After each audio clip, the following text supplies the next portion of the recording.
Ostomy Nurse Project.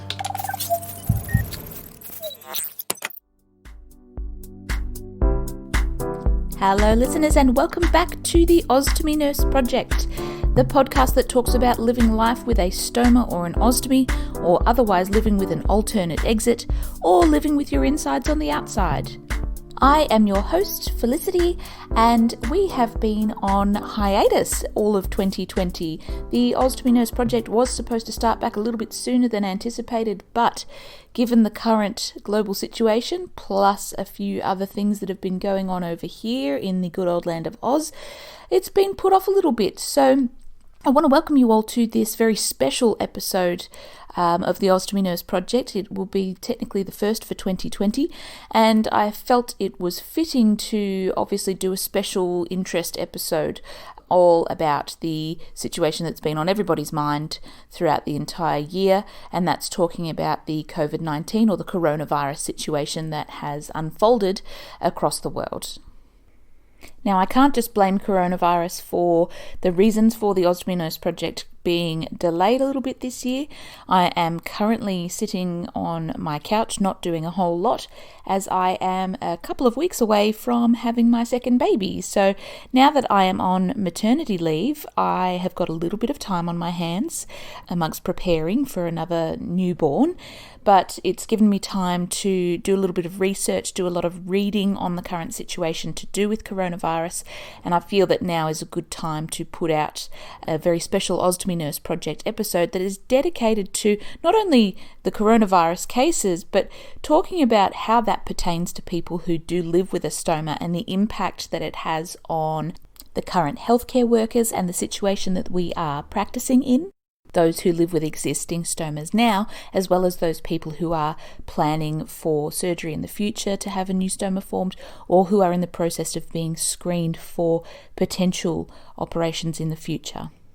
So one of the difficulties that we had as nurses and nurse specialists were things that are still currently going on around the world, but particularly for us here in Australia, and for myself working in a private hospital institution, we had a lot of changes in the workplace which involved having to shut down and reduce a large percentage of the surgeries and operations that we have been doing, which has somewhat modified the amount of work that us as stomal therapy nurses have been carrying out, although it hasn't impacted it too greatly.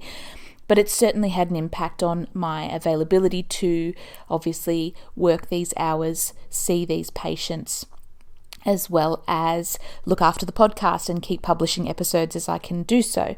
So I appreciate your patience all in sticking with us during the delay, but I'm hoping that this special series episode on coronavirus will get you all through, and then I hope I can record a few more episodes to publish just before this next little one comes along to get you guys through until I can jump back online and start talking about all things stoma again. Alright, so to give you guys a little bit of an outline about what we're going to be talking about in this episode of the Ostomy Nurse Project and how coronavirus really impacts stoma life and people living with stomas, first of all, we're going to be talking about the implications for stoma surgery. So how current isolation measures and reduction in the practice of certain healthcare facilities is impacting people's abilities to get screened or to plan their surgeries for stoma formation. And that includes things like colonoscopies or endoscopies to look for certain conditions and diagnose certain conditions that may require stoma surgery. We're also going to be talking about how we have been managing to educate people in isolation, or how coronavirus is going to impact people in the future on how they are going to get proper, appropriate stoma nurse information and education whilst having to be isolated. And that includes things like allowing your visitors into the hospital if they are people who need to be educated on your stoma care, the difficulties with obtaining stoma supplies, and that's going to be talked about throughout as a global concept, not just here in Australia, because it's different across the entire world as to how people get their stoma supplies.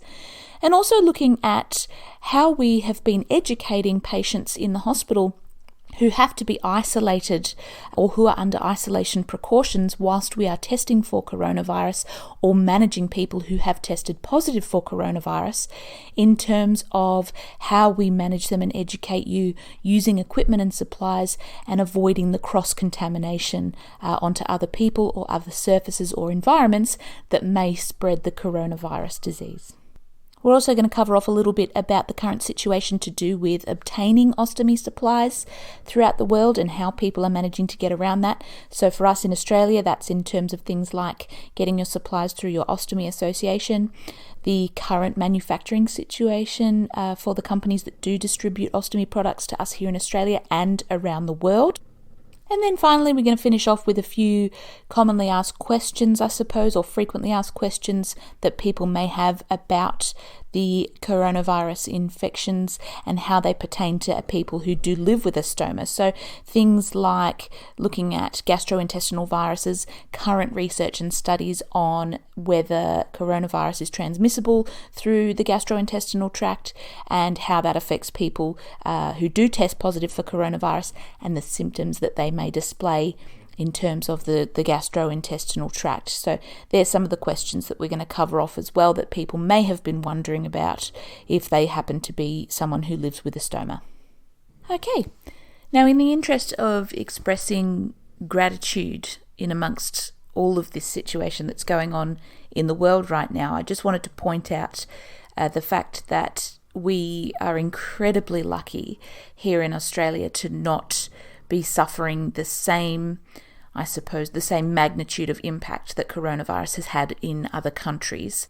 According to the World Health Organization, as of the 21st of June, so for me that's yesterday, the World Health Organization has had worldwide 8.7 million confirmed cases of coronavirus and 461,000, almost 462,000 deaths recorded to the World Health Organization as a result of the coronavirus.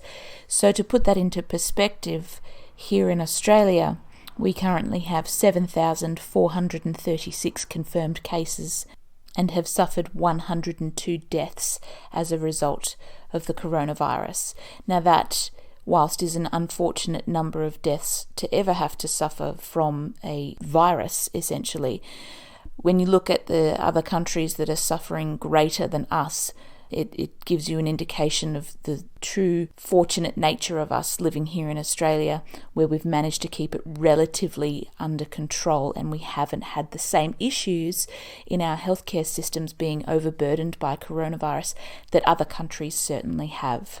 So for instance, in the US, 2.2 million confirmed cases of coronavirus have been reported, with a staggering number of deaths, 118,000, almost 119,000 deaths as a result of coronavirus.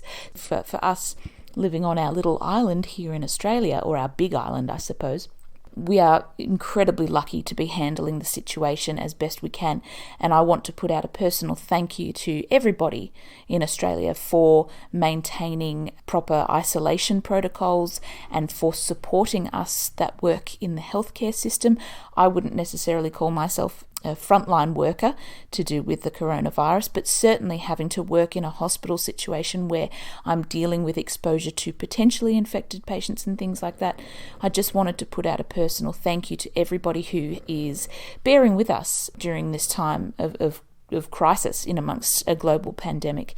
We are certainly trying our hardest to get on top of it, and I can appreciate everybody's patience in being vigilant in trying to stop the spread of this virus throughout the country. It really does help the healthcare system when we know that people are doing the right thing and staying away from hospitals and healthcare facilities, and it helps us all greatly. So thank you from myself as a stomal therapy nurse. Let's look at the difficulties associated with trying to provide proper education to patients who have had stoma formation done when we are living in isolation type situations and environments, especially in the hospital, where lockdown protocols mean that you can't have visitors into the hospital, and there are certain precautions that need to be taken in order to come face to face with patients in this day and age in the hospital system.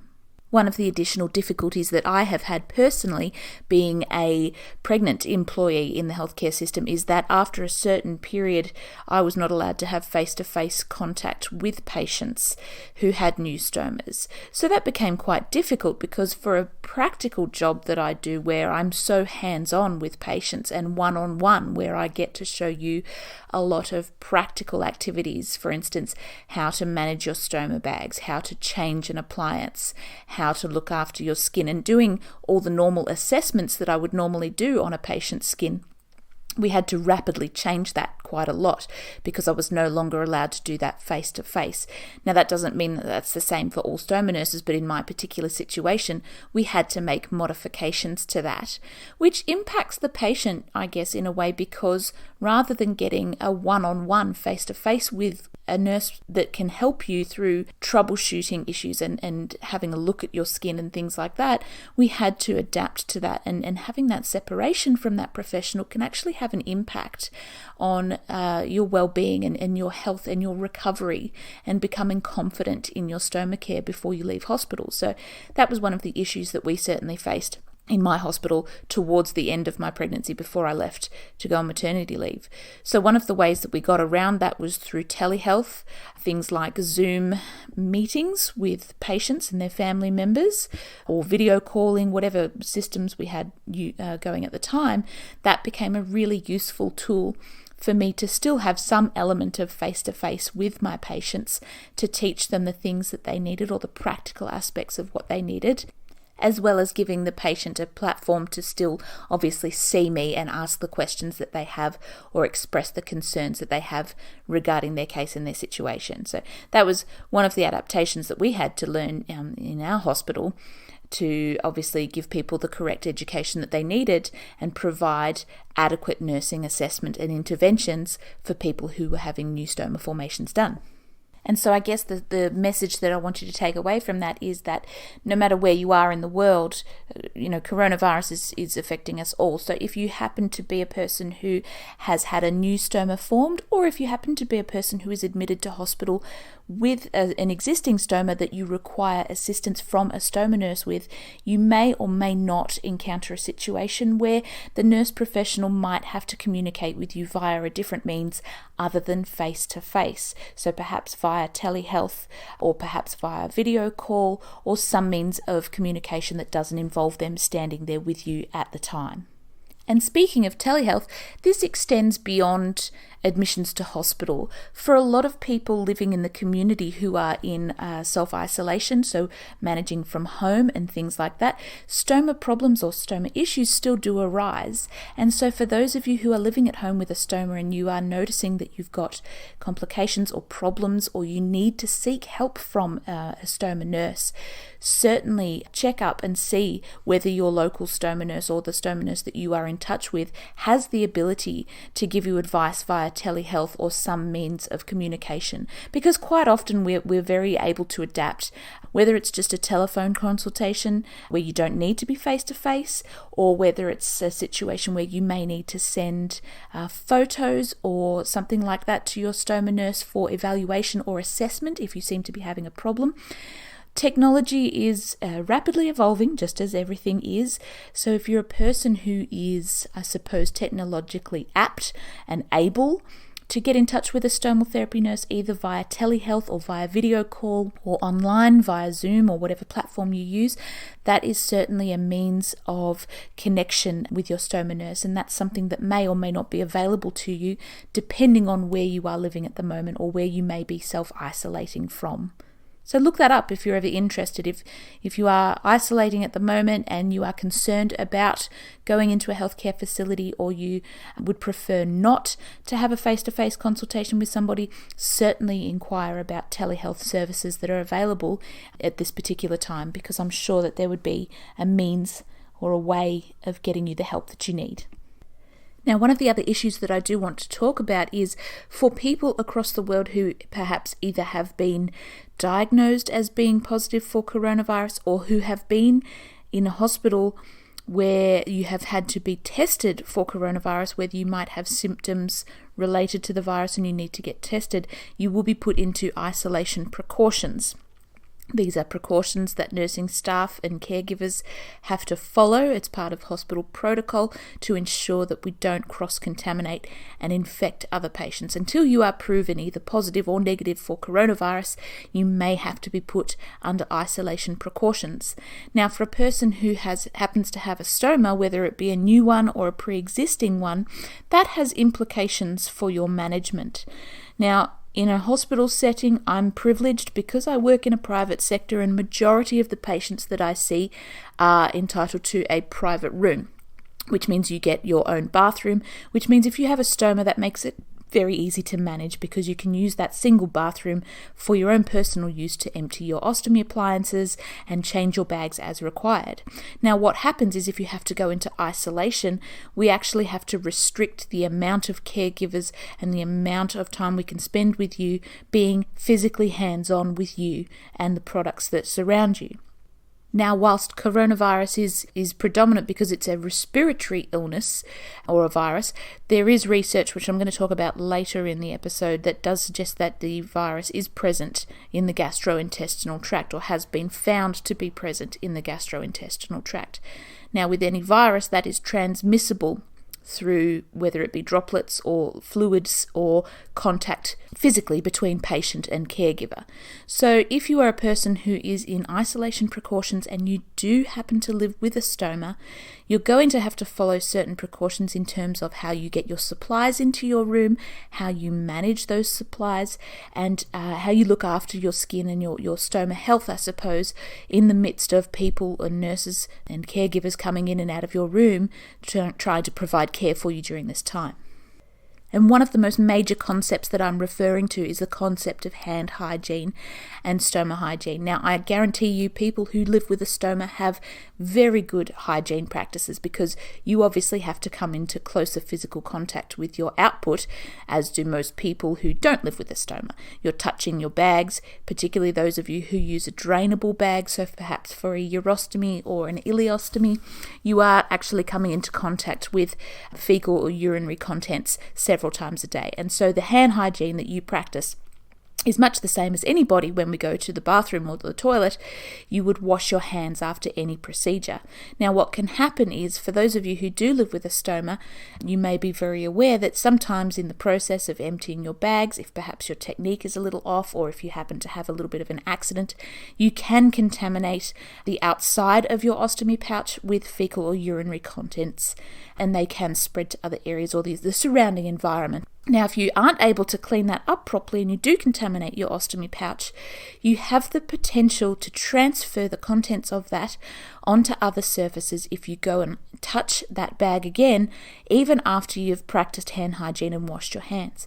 So even after you've emptied your ostomy appliance, if you're an independent person and you've emptied your pouch into in the bathroom and you've washed your hands thoroughly afterwards, if there is any remnants of fecal matter or urinary material on your ostomy pouch, you have the potential to contaminate yourself again if you go and touch that pouch again.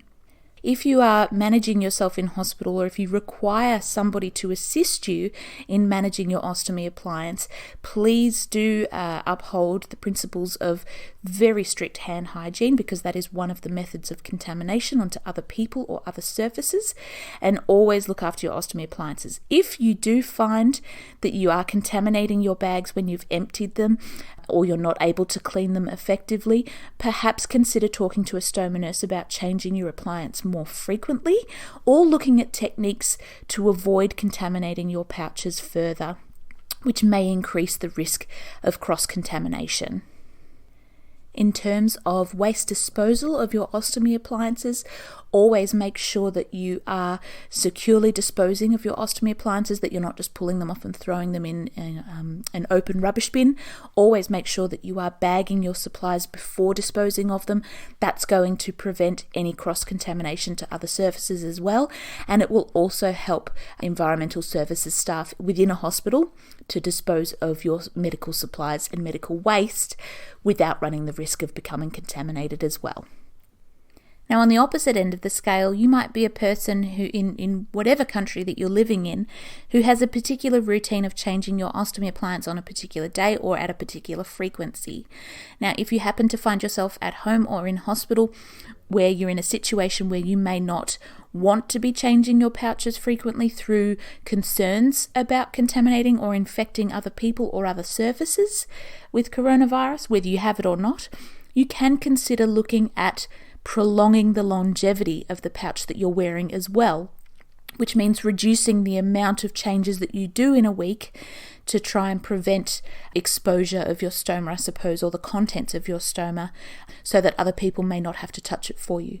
This also has an impact, which I've noticed here in Australia, where a lot of people who are receiving home care from district nurses perhaps, or community nursing, where they come to your house perhaps a few times a week to assist you with your stoma care, due to the constraints that coronavirus has had and the impact that it's had on the amount of employees available and the amount of services available to go and see people who are in isolation, some people are missing out on receiving the appropriate care that they actually need.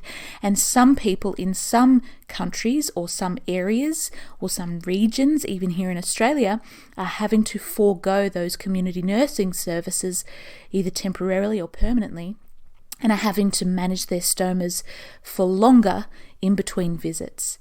So one of the things that you can consider if you are in that situation and you do require assistance is that if you want to extend the longevity of your pouch in between changes, you may want to consider talking to a stomal therapy nurse about the relevant products and accessories that are available that might help to prolong how long you wear your pouch for.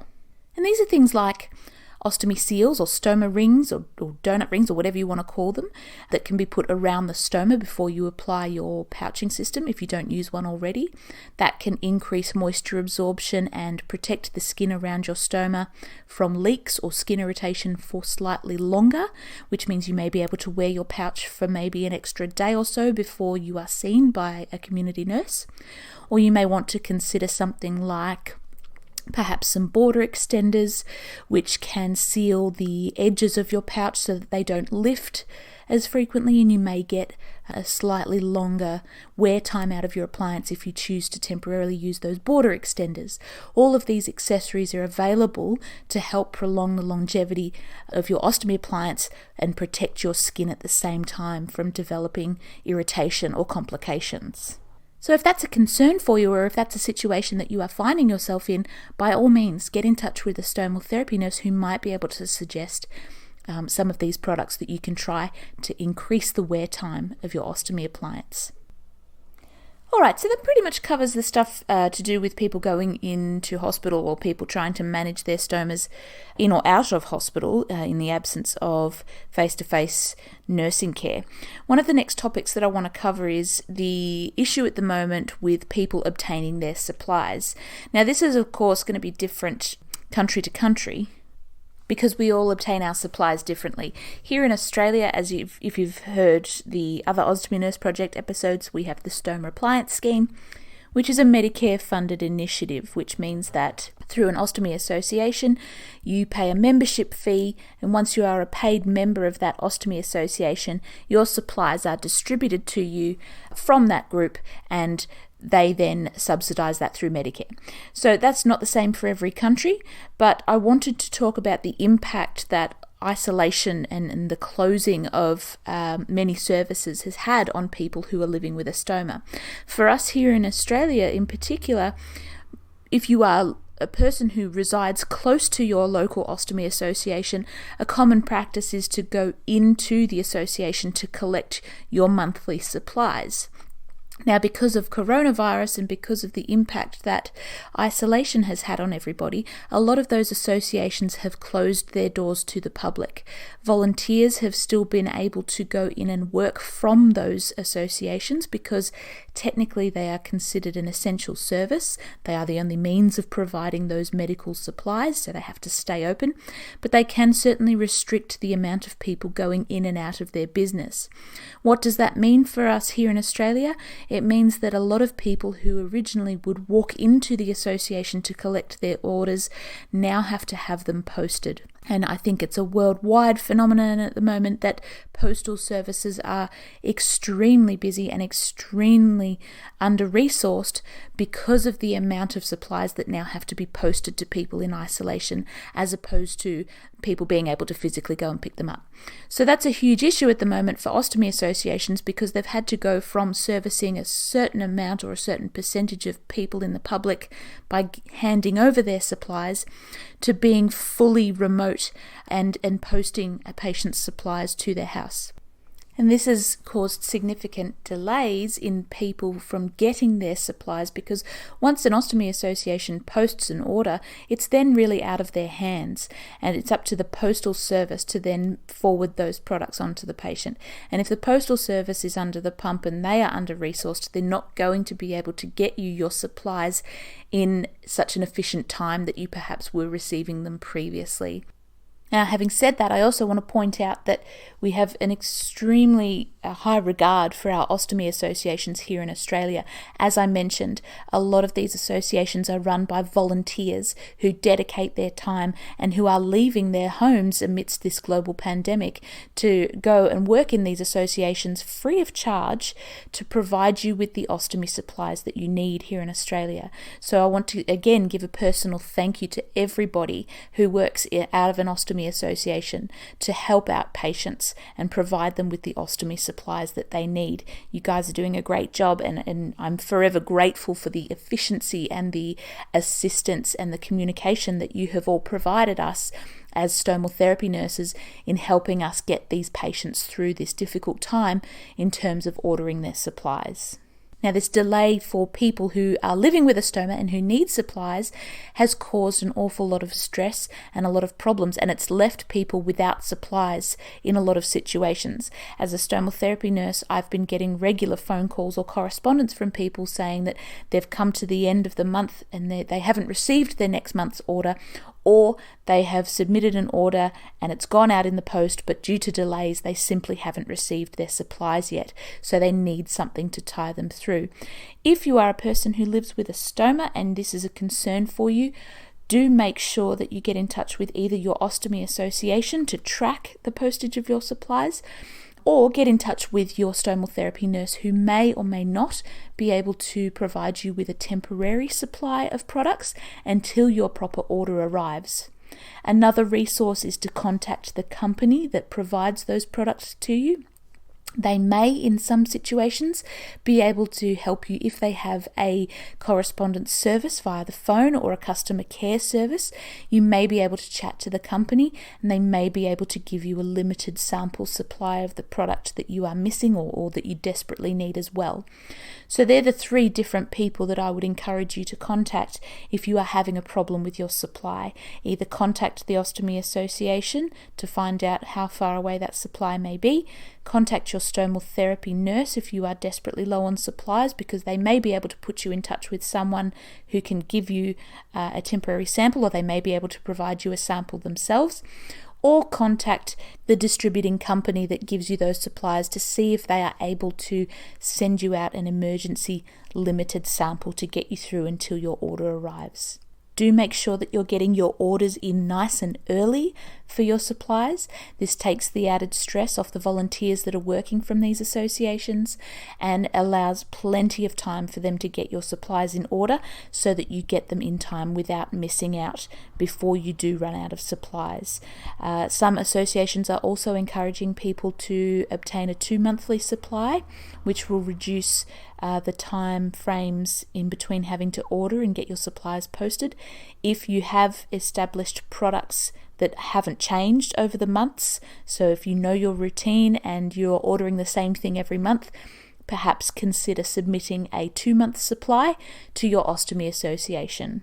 Now, for those of you as well who are concerned about postage fees and having to pay increased fees to have your supplies sent to you instead of picking them up, a lot of people are opting to, again, as I mentioned earlier, extend the longevity of the products that they use. So you may want to consider using other products and accessories like those that I mentioned earlier with seals or border extenders, or trialing perhaps a sample of something that can help extend the life of your ostomy appliance so that you can wear it a little bit longer. that will simply help to prolong the supplies that you do have if you plan on continuing to self-isolate for an extended period of time and you have concerns about posting of supplies.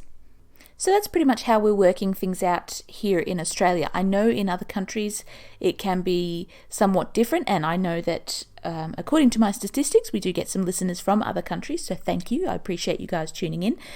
Particularly in some of the countries like the UK, there has been correspondence from certain ostomy websites. So Colostomy UK have put an update on. I know that over in the UK and some of the European countries, people obtain their stoma and medical supplies via prescriptive services, so like through a pharmacy. And in those situations, I believe, having not been able to travel there myself, but I believe that the situation is currently under control and that most GPs are extending either electronic prescriptions to ostomy patients so that they can obtain their supplies. And they're also stating that many of the British or UK ostomy manufacturers have no issues with producing their supply at the moment. So if you're over in the UK, all the best to you guys. I hope your stoma supplies are flourishing and that you guys aren't having too much trouble getting your prescriptions filled.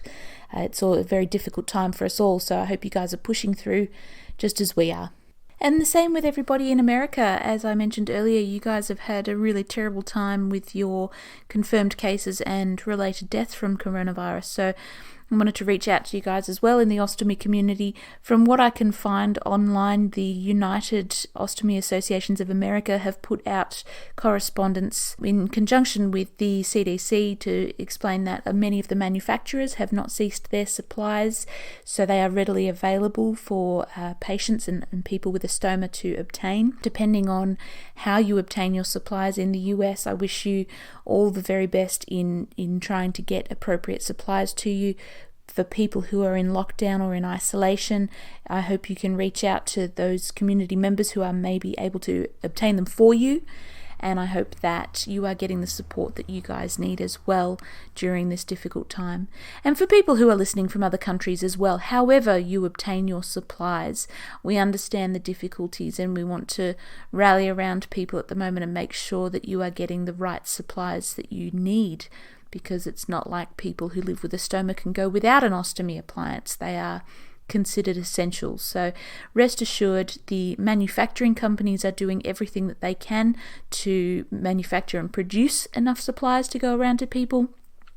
It's just the delays to do with isolation and postage, I believe, that are the trends that I tend to be seeing online across the world for people who are trying to get their bags and their appliances sorted. Okay, time for some semi-frequently asked questions. These might be questions that you might have been thinking about as a person who lives with a stoma, or if you are a person who is involved with stomas in some way, shape or form, you might be a healthcare worker who is caring for people who live with a stoma. And in the midst of all of this COVID stuff, we want some information about some of the commonly asked questions or concerns that you might have regarding coronavirus and how that impacts you as a person who has a stoma or looks after someone with a stoma. And you've got to remember that in the big perspective of things, coronavirus is still in its very, very early stages of research. So the answers that are available in the research and the literature that's being produced online is very, very early evidence. We won't have any concrete evidence of any greater impact that the coronavirus has had, especially on people with gastrointestinal symptoms or living with a stoma, for many, many years to come yet. We still don't even have a vaccine for this virus yet. So the current research that's out there is very helpful, and I have found it very informative. And I'm going to pass on some of that to you so that you can make your own decisions based on what you want to do in terms of managing your life with a stoma. But to help reassure you of some of the questions that you might be asking about living with a stoma in amidst the global pandemic, it might help you make some better informed decisions. But these are all very early decisions, remember, so we can only go by what research comes out at the time. And all of this research has only come out this year, so we're still in its infancy. Bear that in mind. Question 1. Can I contract coronavirus from touching somebody's stoma or their output? I think one of the most common themes that's come out of all this corona stuff is the fact that it is predominantly a respiratory virus, so an acute respiratory symptomatic virus that affects people's breathing, and that is largely the cause of the mortality of people who end up developing this virus. Now, just because it's predominantly a respiratory virus, it is still a virus, and there are some studies that have come out this year that have shown that coronavirus tests, or swabs I suppose, have been present in the gastrointestinal tract of people who've contracted the disease. A very recent June article was published in Gut magazine from China. It was a study of the gastrointestinal symptoms of people who were diagnosed with COVID, and it showed that the symptoms of those people who tested positive for COVID, some had gastrointestinal symptoms, so these are things like diarrhea, nausea and vomiting. But the overall purpose of doing that study was to determine that the virus itself was present in the feces and the gastrointestinal tissues of those people.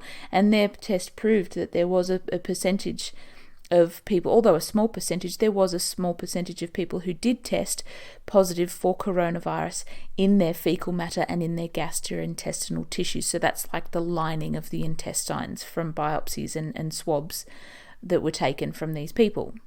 There was also an earlier study this year in May, which was an article review looking at the gastrointestinal features of COVID-19 and the possibility of fecal transmission from a patient to another if you become contaminated, and how that actually cross-contaminates. And they actually showed the manifestations of COVID-19 was present in the fecal transmission of patients. So they would, instead of doing the standard test, or in addition to doing the standard test, which for most people is a nasopharyngeal swab, which is a little swab into the nose to test for COVID-19, they were also doing tests on the fecal output of these people. And these fecal output tests were also showing positive for coronavirus. Now, the results from both of these studies actually suggest that gastrointestinal symptoms are common in patients who test positive for COVID-19, and they have an increased prevalence in the later stage of the disease. So perhaps people who are suffering more severe symptoms of coronavirus were the ones that were demonstrating these gastrointestinal symptoms. They were finding also that COVID enters the gastrointestinal skin cells, so the lining of the intestines. And so they're suggesting that the fecal output of positive COVID patients is potentially infectious to those who come into contact with it. So this is where I was just saying earlier in the podcast, if you have concerns that you may be infectious to other people, do take extra precautions with managing your ostomy supplies, because there are some research articles that are suggesting that it is transmissible through fecal output. More research is obviously required, but that is a concern. And so as long as you're practicing very strict hand hygiene, anytime you're touching your ostomy appliance, whether you're draining it or emptying it or not, do practice hand hygiene. So that's the use of alcohol gel or washing your hands thoroughly to prevent cross-contamination and the potential of infecting other people with coronavirus. Okay, question 2. Will I still be able to have my routine procedures during the global pandemic? Now, when we talk about routine procedures, we could be talking about multiple different things. So for some people, that might mean routine flexible sigmoidoscopies or I guess colonoscopies. For people who live with a stoma, you may have routine scopes into the stoma to look for the presence of any active disease or for diagnostic procedures. For other people, it might be looking at concept of reversal. So if you've had a stoma formed recently and then the COVID pandemic has happened and you were told that you were originally going to have your stoma for a minimum of 3 months, and now that everything is on lockdown, you still want to know whether your reversal will go ahead. That's a very predominant concern that a lot of people have at this present time. And I want to address both of those concepts because we look at it from two different ways. First of all, let's look at the concept of scoping or endoscopy. Because of the research that's come out that states that coronavirus has been found to be present in the gastrointestinal tract, it does have implications for people who are undergoing these procedures, and it does put the people doing these procedures at increased risk. Now, one of the first procedures that was shut down in the private sector was non-essential procedures. So that was things like colonoscopies, endoscopies, gastroscopies. They were not considered emergency procedures. And so as a result of that, to try and conserve productivity of the hospitals at the time to make way for managing potential corona patients, these services were essentially shut down in a lot of private hospitals. I can't speak for the public hospitals because I don't work in one. However, for a lot of people, that means that their diagnostic procedures and their scopes were put on hold because of this virus. The implications for that mean that a lot of people who were looking to be diagnosed for symptoms of either cancer or inflammatory bowel disease have had to be delayed, as well as people who are having these scopes done to check the healing ability if they are currently living with a stoma, to determine whether they can be booked in to have their reversal done or not, has been an issue for a lot of people. There's also an issue with determining whether reversal has been determined as a necessary procedure at this particular time. So you may find that some people's reversal surgery has been delayed or postponed because of the risk of having to come into hospital and have a scope, or because of the risk of having to come into a hospital or a healthcare facility where there is increased risk of contracting coronavirus itself. So that's just something to be aware of, and that I encourage people to bear with us on in the midst of this global pandemic, is that some procedures have had to be postponed, not cancelled altogether, but just simply postponed for the foreseeable future until we can get on top of this situation, which I can tell you as of now is currently improving. Here in Australia, our situation has changed because of the low numbers of coronavirus cases that we are getting. We are able to start making accommodations and starting to relax the restrictions that have been put in place. And so particularly in the private sector, a lot of surgeries and procedures have been increased in capacity. At the height of the coronavirus pandemic, they got reduced to surgeons only being able to do approximately 25% of their usual cases, and they were having to become what we call category 1 and 2 cases, which were only the most urgent of cases or emergency cases. That has since improved with the low level of coronavirus cases that we've had, particularly here in Victoria, and as that continues to improve, the private sector has started to increase the procedures that people are undergoing again. So we're starting to see a reintroduction of colonoscopies, endoscopies for diagnostic purposes and things like that. So if you're a person who has had a stoma formed and you're waiting for your reversal, or if you are a person who has been faced with the potential for stoma surgery, but it has been postponed for one reason or another, rest assured that that will come back into effect. It's not a permanent cancellation. It's just something that we've had to modify during this pandemic until we can get on top of things and reduce the risk of infection, and then we can start taking on those cases again. All right, third and final question before we finish up today. Should I be ordering increased supplies or getting authorization to get more supplies so that I don't have to leave the house, basically? This is a question that's been asked several times, and it's an issue that has been brought up with some of the Australian ostomy associations who provide stoma supplies. We've had a few phone calls from people who want increased authorization certificates for additional supplies, which is an authority that comes from a stomal therapy nurse to allow patients to get more than the allocated quantity that is subsidized by Medicare. The answer to that is no. That's the short answer. It's very unlikely that you should need to stockpile your ostomy supplies. There hasn't been too many issues with getting supplies manufactured. All of the manufacturers that distribute supplies have had no issues with production, so there's no issue with a lack of supply. And we discourage people from stockpiling their supplies, because if you get yourself into a situation where something changes with your stoma, or you do require a different product for whatever reason, you would then have to contact your stoma nurse for an additional supply authority to get the different product that you need. So currently, even though we are encouraging people to continue self-isolation, we do not endorse or encourage the stockpiling of ostomy supplies. Only order what you need to, or what you would routinely order. Don't stockpile, because if anything changes, you'll end up with an excess of supplies that you can't do anything with, and you'll find it a lot more difficult to obtain the supplies that you do need. It will also be putting additional stress on the ostomy associations and the relevant volunteers and employees that work very hard to distribute your supplies for you.